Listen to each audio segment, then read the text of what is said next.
Capítulo 7. Pesadilla. Le dije a Charlie que tenía un montón de deberes pendientes y que había comido un montón en la push, por lo que no quería cenar.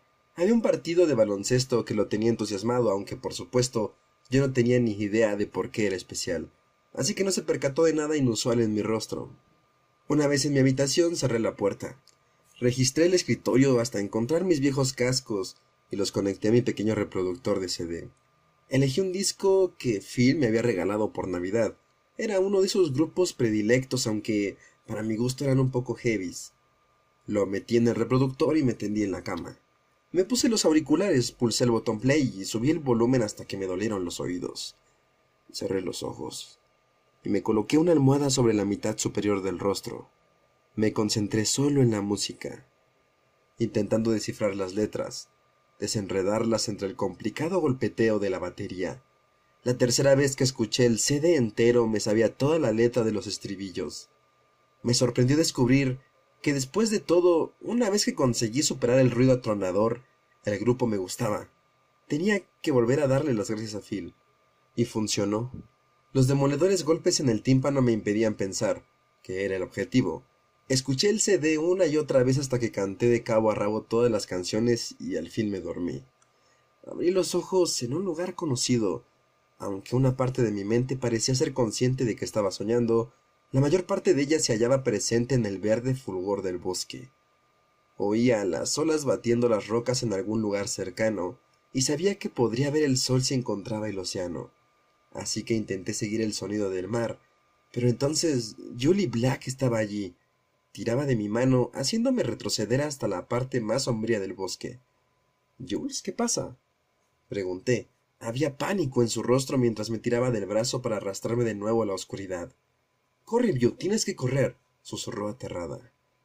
—Por aquí, View —reconocí la voz de Makayla, que me llamaba desde la espesura del bosque, aunque no podía verla. —¿Por qué? —pregunté mientras seguía resistiéndome a la sujeción de Jules. Para mi yo onírico, encontrar el sol era algo de vital importancia. Era lo único en lo que podía concentrarme. Pero Julie, que de repente se convulsionó, soltó mi mano y profirió un grito para luego caer al suelo, retorciéndose.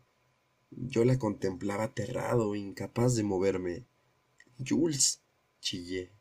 Pero ella había desaparecido y la había sustituido una gran loba de ojos negros y pelaje de color marrón rojizo. La loba me dio la espalda y se alejó, encaminándose hacia la costa con el pelo del dorso erizado, gruñendo por lo bajo y enseñando los colmillos. —¡Corre, View! —volvió a gritar Makayla a mis espaldas, pero no me volví. Estaba contemplando una luz que venía hacia mí desde la playa, y en ese momento Edith apareció caminando muy deprisa por entre los árboles. Llevaba un vestido negro que caía hasta el suelo, pero dejaba a la vista los brazos desde los hombros y tenía un profundo escote en forma de V.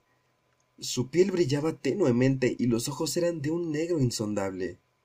Alzó una mano y me hizo señas para que me acercara a ella. Tenía las uñas afiladas y pintadas de un rojo tan oscuro que parecían casi tan negras como su vestido. Llevaba los labios pintados del mismo color.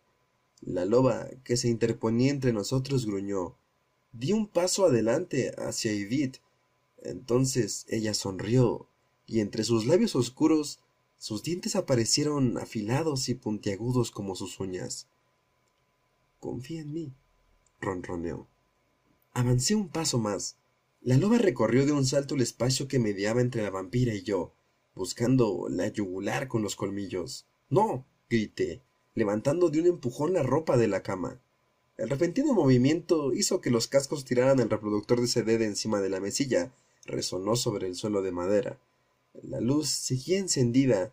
Totalmente vestido y con los zapatos puestos, me senté sobre la cama, desorientado. Eché un vistazo al reloj de la cómoda. Eran las 5:30 de la madrugada. Gemí.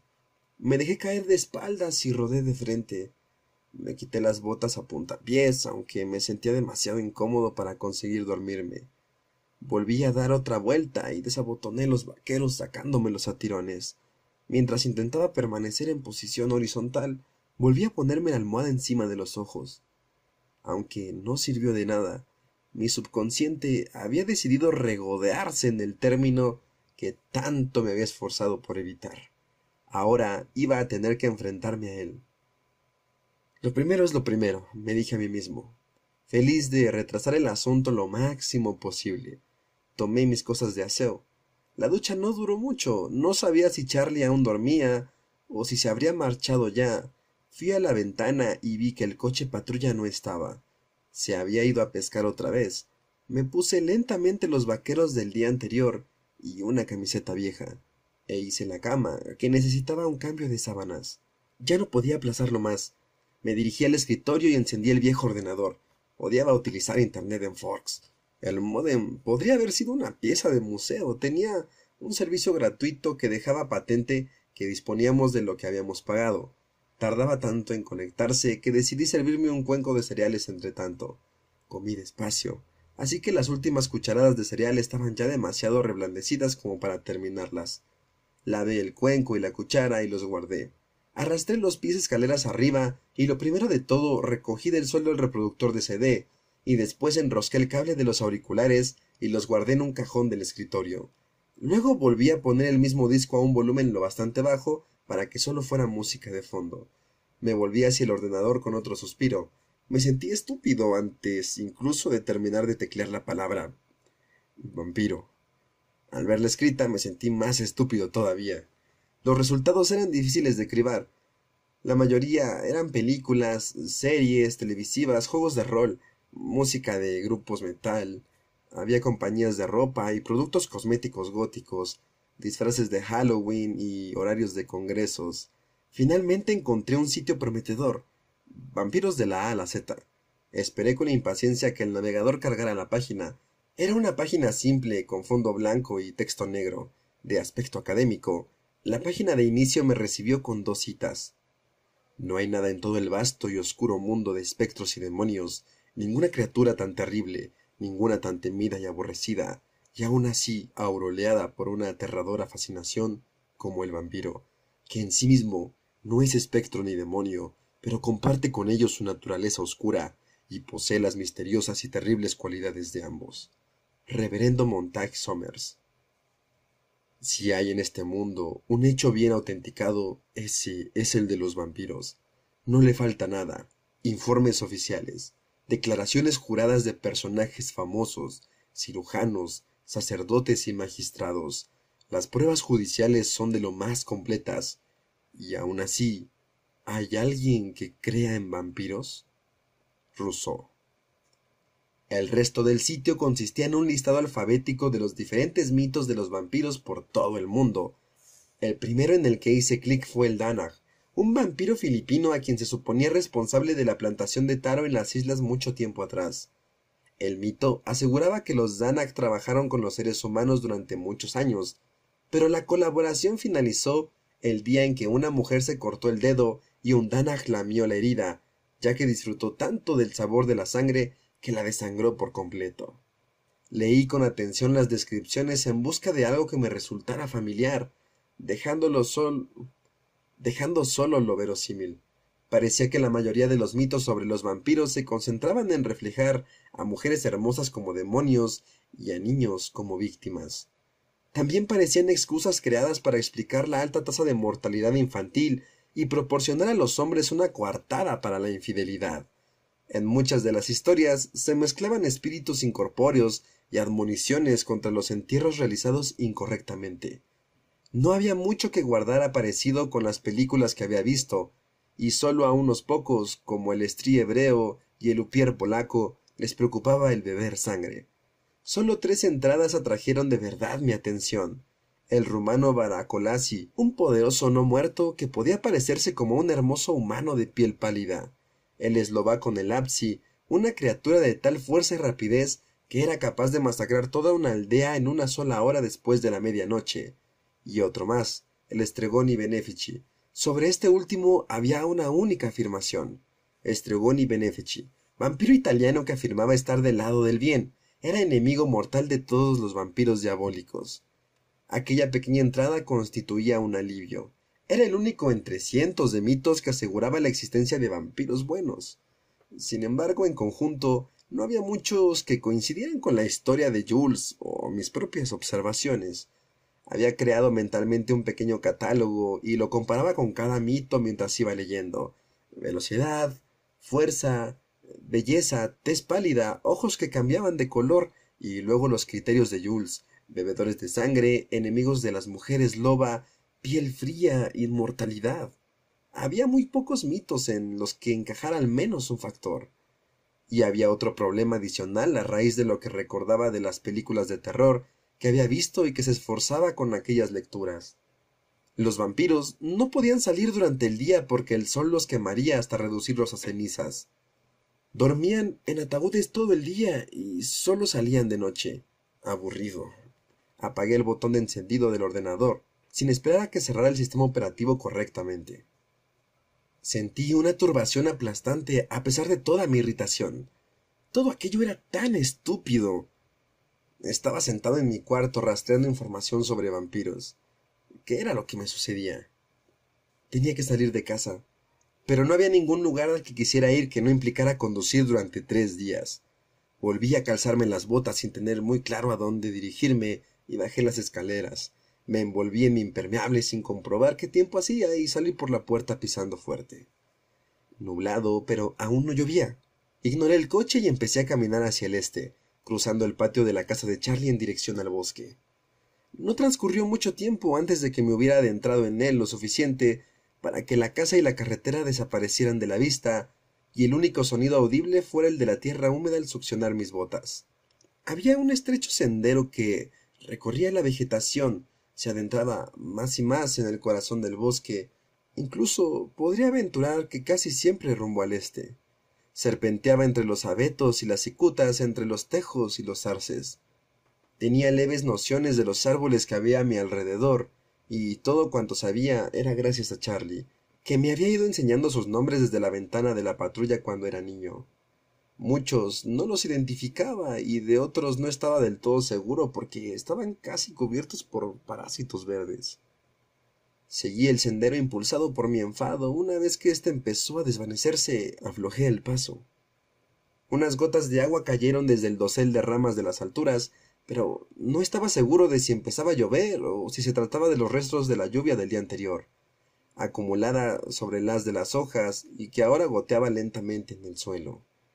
Un árbol caído recientemente. Sabía que esto era así porque no estaba totalmente cubierto de musgo. Descansaba sobre el tronco de otro, cuyo resultado era la formación de una especie de banco no muy alto a pocos pasos del sendero. Llegué hasta él saltando por encima de los helechos y apoyé la cabeza, cubierta por la capucha, contra el árbol vivo. Aquel era el peor lugar al que podía haber acudido. Debería de haberlo sabido. Pero, ¿qué otro lugar me quedaba? El bosque, de un verde intenso, se parecía demasiado al escenario del sueño de la última noche, como para que me sintiera cómodo. Ahora que ya no oía el sonido de mis pasos sobre el barro, el silencio era penetrante. Los pájaros también permanecían callados y aumentó la frecuencia de las gotas, lo que parecía confirmar que allá arriba, en el cielo, estaba lloviendo. Ahora que me había sentado, los helechos eran casi tan altos como mi cabeza, por lo que cualquiera hubiera podido caminar por la senda a 1 metro de distancia sin verme. Allí, entre los árboles, resultaba mucho más fácil creer en las estupideces de las que me avergonzaba dentro de la casa. Nada había cambiado en aquel bosque durante miles de años, y todos los mitos y leyendas me parecían mucho más verosímiles en medio de aquel laberinto verde de lo que eran en mi mundano dormitorio. Me obligué a concentrarme en las 2 preguntas vitales que debía contestar. Primero, tenía que decidir si podía ser cierto lo que Jules me había dicho sobre los Cullen. Mi mente respondió de inmediato con un rotundo no. Resultaba estúpido simplemente considerar la idea. Aquellos eran cuentos estúpidos, solo morbosas leyendas antiguas. Pero, en ese caso, ¿qué pasaba? Me pregunté. No había una explicación racional a cómo había sobrevivido al asunto de la camioneta. Hice recuento mental de lo que había observado con mis propios ojos, la belleza sobrehumana, lo inverosímil de su fortaleza y la velocidad. El color cambiante de los ojos, del negro al dorado y viceversa, la piel fría y pálida, y otros pequeños detalles de los que había tomado nota poco a poco. No parecía comer jamás, y se movía con una gracia turbadora. Y luego estaba la forma en que hablaba a veces, con cadencias poco habituales y frases que encajaban mejor con el estilo de una novela de finales del siglo XIX que de una clase del siglo XXI. Había hecho novillos el día que hicimos la prueba del grupo sanguíneo. Tampoco se negó a ir de acampada a la playa hasta que supo a dónde íbamos a ir, y parecía saber lo que pensaban cuantos la rodeaban, salvo yo. Me había dicho que era la mala de la película, peligrosa. ¿Podían ser vampiros los Cullen? Bueno, eran algo. En aquella insignificante y diminuta ciudad estaba sucediendo algo que excedía las fronteras de la normalidad y la cordura. Ya fuera uno de los fríos o se cumpliera mi teoría de los superhéroes, Edith Cullen no era humana, era algo más. Así pues, tal vez esa iba a ser mi respuesta por el momento. Y luego estaba la pregunta más importante, ¿qué iba a hacer al respecto? ¿Qué haría si Edith fuera una vampira? Apenas podía obligarme a pensar esas palabras. Involucrar a nadie más estaba fuera de lugar. Ni siquiera yo mismo me lo creía. Quedaría en ridículo ante cualquiera a quien se lo dijera. Solo dos alternativas parecían prácticas. La primera era aceptar su aviso, ser listo y evitarla todo lo posible, cancelar nuestros planes y volver a ignorarla tanto como fuera capaz. Fingir que entre nosotros existía un impenetrable muro de cristal en la única clase que estábamos obligados a compartir. Decirle que tenía razón y nunca más volver a hablar con ella. Pero solo pensar aquella posibilidad dolía más de lo que debería, más de lo que me sentía capaz de soportar. Así que cambié de idea y pasé a la siguiente opción: no hacer nada diferente. Después de todo, hasta la fecha no me había hecho nada malo, aunque fuera algo siniestra. De hecho, sería poco más que una abolladura en el guardabarros de Taylor si ella no hubiera actuado con tanta rapidez. Tanta, me dije a mí mismo, que podría haber sido puro reflejo. ¿Cómo puede ser malvada si tiene reflejos para salvar vidas? Pensé. No hacía más que darle vueltas a las preguntas sin obtener respuestas. Había una cosa de la que estaba seguro, si es que estaba seguro de algo: la Edith del vestido oscuro y los dientes y uñas afilados solo era una encarnación de la palabra que había dicho Jules, no la Edith verdadera. Aún así, cuando chillé de pánico ante el ataque de la mujer loba, no fue el miedo a la licántropa lo que me arrancó ese grito de no, sino a que ella resultara herida. A pesar de que me había llamado con los colmillos afilados, temía por ella. Y supe que tenía mi respuesta. Ignoraba si en realidad había tenido elección alguna vez. Ya me había involucrado demasiado en el asunto, ahora que lo sabía, si es que lo sabía. ¿Qué podía hacer al respecto? ¿Por qué cuando pensaba en ella, en su voz, sus ojos hipnóticos y la magnética fuerza con la que su cuerpo atraía el mío, no quería otra cosa que estar con ella de inmediato, incluso si... Pero no quería volver a pensar en aquella palabra. No aquí, solo en el silencio del bosque. No mientras la lluvia lo hiciera tan sombrío como el crepúsculo debajo del dosel de ramas y disperso como huellas en el suelo de tierra. Me estremecí y me levanté de un brinco, preocupado porque la lluvia hubiera borrado la senda, pero ésta permanecía allí para que saliera del goteante fulgor verde. Ahora la recorría a grandes zancadas y me sorprendí mientras pasaba entre los árboles casi a la carrera. De lo lejos que había llegado, empecé a preguntarme si me dirigía a alguna salida o si la senda me estaría haciendo adentrarme aún más en el bosque. Atisbé algunos claros a través de las ramas antes de que me entrara demasiado pánico, y luego oí un coche pasar por la carretera. Y de repente estaba fuera, el jardín de Charlie bajo mis pies. Apenas era mediodía cuando entré. Subí las escaleras y me puse ropa de estar por casa, unos vaqueros limpios y una camiseta, ya que no iba a salir. No me costó mucho esfuerzo concentrarme en la tarea para ese día, un trabajo sobre Macbeth, que debía entregar el miércoles.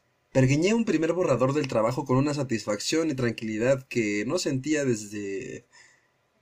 bueno, para ser sincero, desde el jueves. Esa había sido siempre mi forma de ser.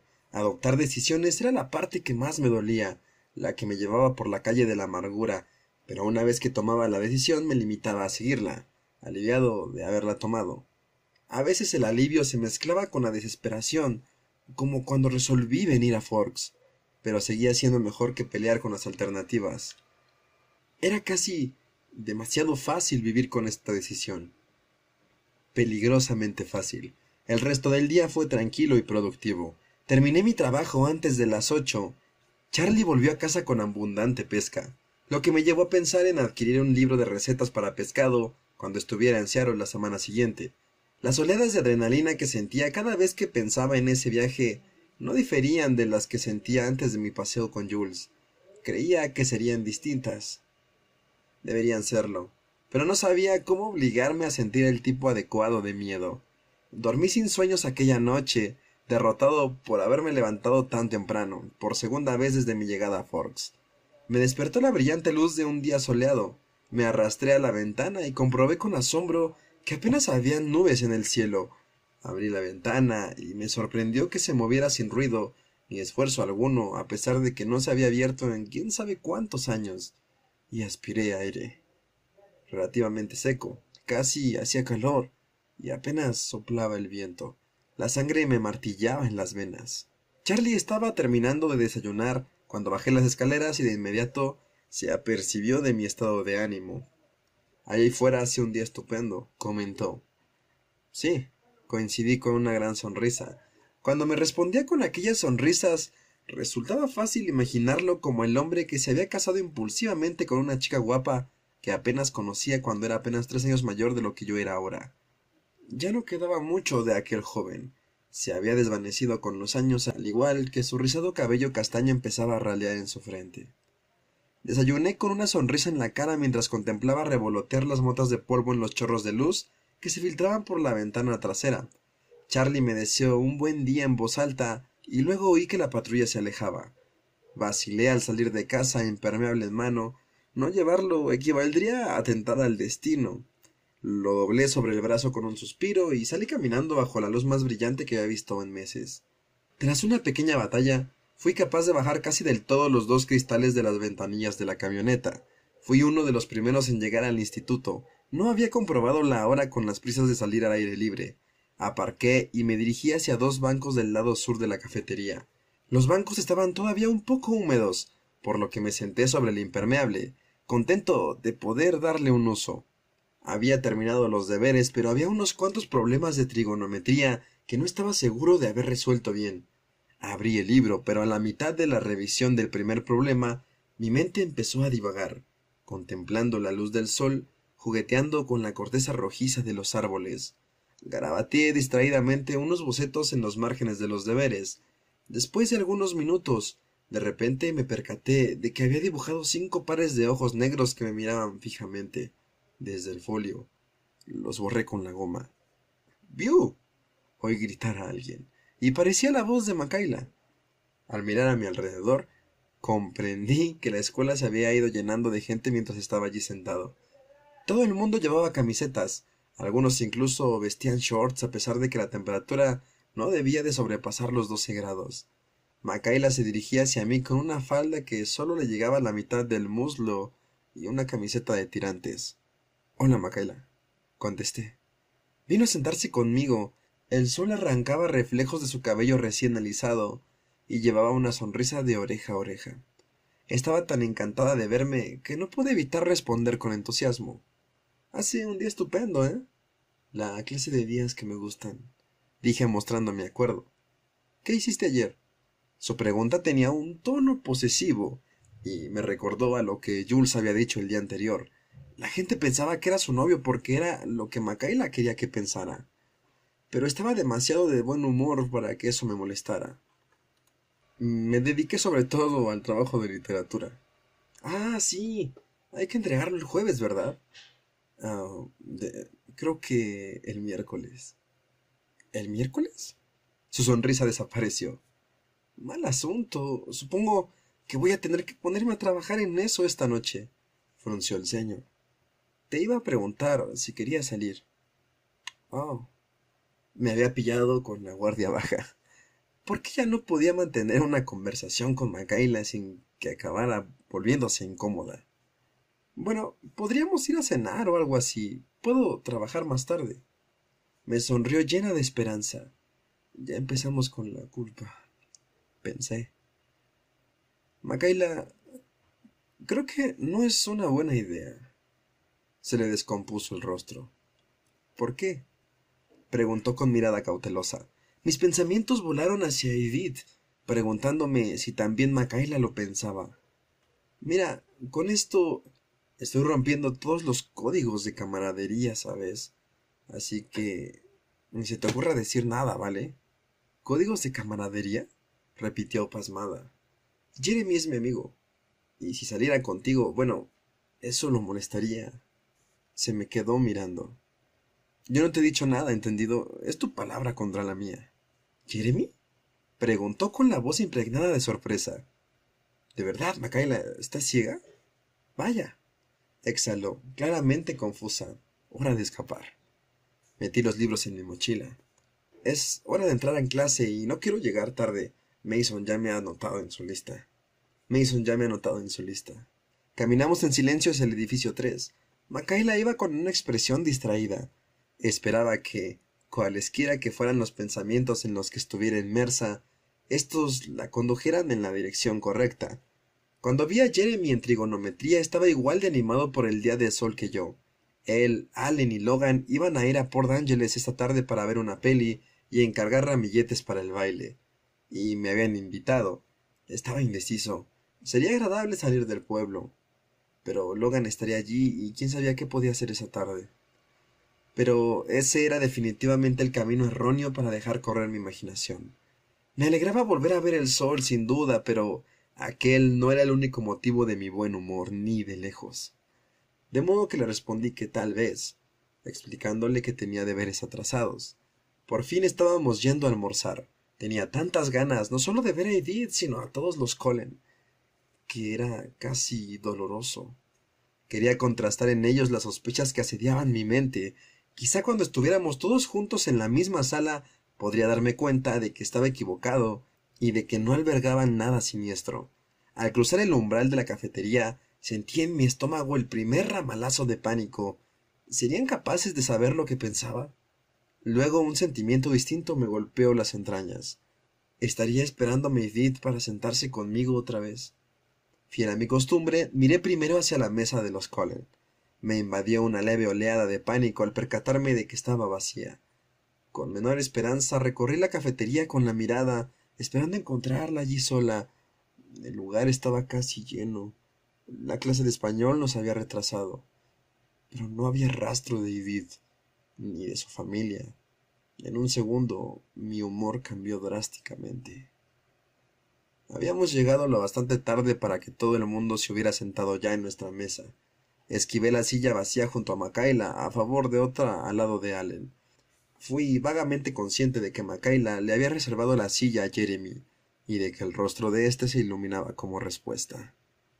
Allen me hizo unas cuantas preguntas en voz baja sobre el trabajo de Macbeth, a las que respondí con la mayor naturalidad posible mientras me hundía en las espirales de la miseria. También él me invitó a acompañarlos por la tarde, y ahora acepté, deseoso de cualquier cosa que me distrajera. ¿Y si de algún modo Edith sabía lo que había hecho aquel fin de semana? ¿Y si intentar escarbar en sus secretos había desencadenado su huida? ¿Me habría hecho yo aquello a mí mismo? Comprendí que me había aferrado al último jirón de esperanza cuando vi el asiento contiguo vacío al entrar en biología, y sentí una nueva oleada de desencanto. El resto del día se me hizo eterno. No fui capaz de participar en la discusión de biología, y ni siquiera intenté seguir la clase teórica de la entrenadora Clapp sobre las reglas del bádminton. Me alegré de abandonar el campus. De esa forma podría dejar de fingir que estaba bien hasta que fuera hora de ir a Port Angeles. Pero apenas había trasladado el umbral de casa, el teléfono sonó. Era Jeremy para cancelar nuestros planes. Intenté mostrarme encantado de que Makaila le hubiera invitado a cenar, aunque creo que en realidad di la sensación de estar molesto. El plan del cine quedó pospuesto para el martes siguiente. Aquello me dejaba sin distracciones. Puse un poco de pescado a marinar y terminé los deberes, lo que me llevó apenas media hora. Revisé el correo electrónico y me di cuenta de que había estado ignorando a mi madre. No parecía muy contenta al respecto. Mamá, lo siento. He estado fuera, me fui a la playa con algunos amigos y luego tuve que hacer un trabajo para el instituto. Mis excusas eran patéticas, por lo que renuncié a intentar justificarme. Hoy hace un día soleado, lo sé. Yo también estoy muy sorprendido, por lo que me voy a ir al aire libre para empaparme de toda la vitamina D que pueda. Te quiero, View. Tenía una pequeña colección de libros que me había traído de Forks. En aquel momento elegí 20.000 leguas de viaje submarino y un viejo edredón del armario de ropa blanca que había en lo alto de las escaleras. Ya afuera, doblé el edredón por la mitad y lo coloqué en el centro del punto más soleado del pequeño jardín de Charlie y me tumbé encima. Hojé el ejemplar en rústica, buscando una palabra o una frase que captara mi interés.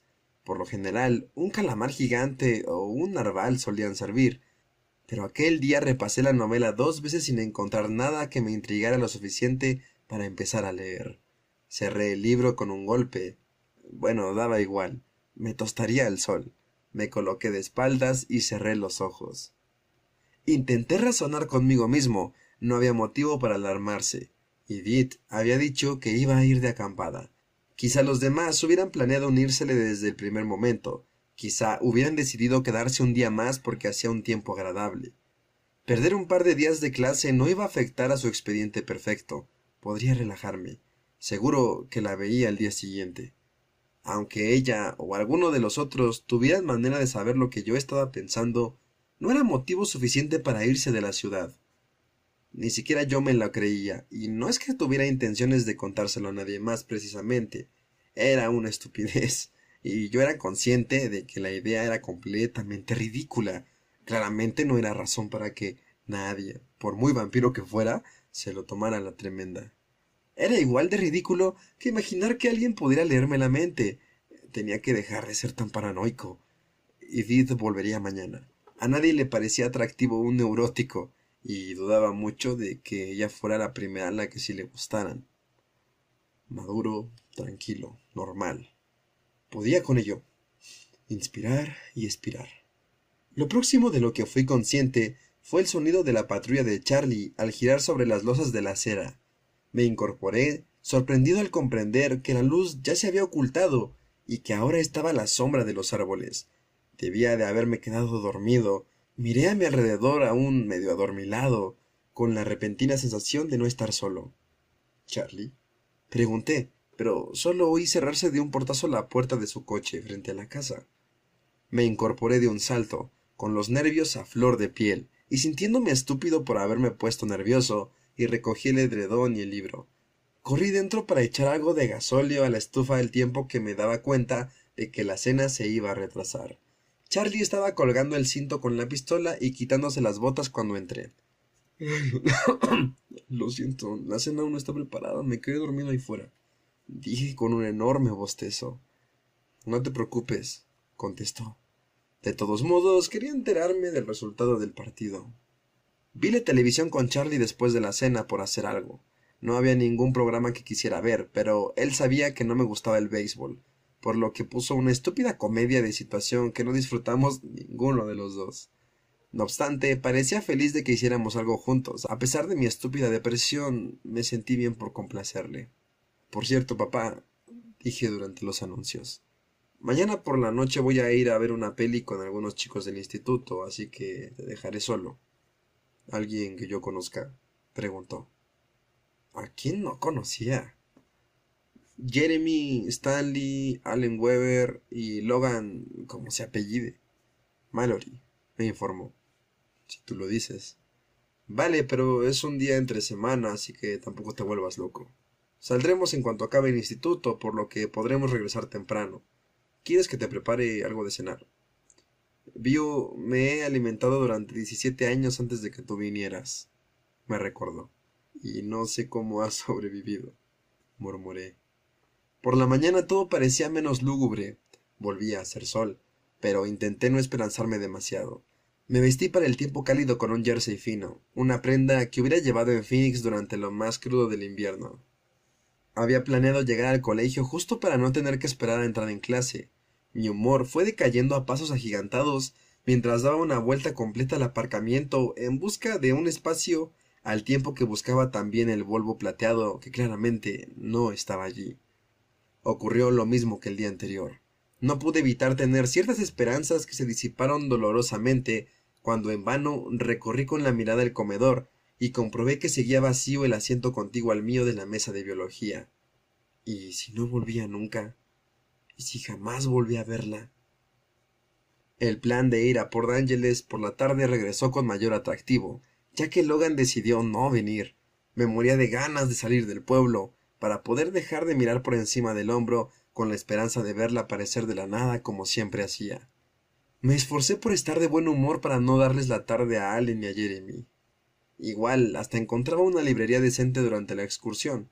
No quería pensar que en esa misma semana iba a tener que ir solo a buscar libros en Seattle.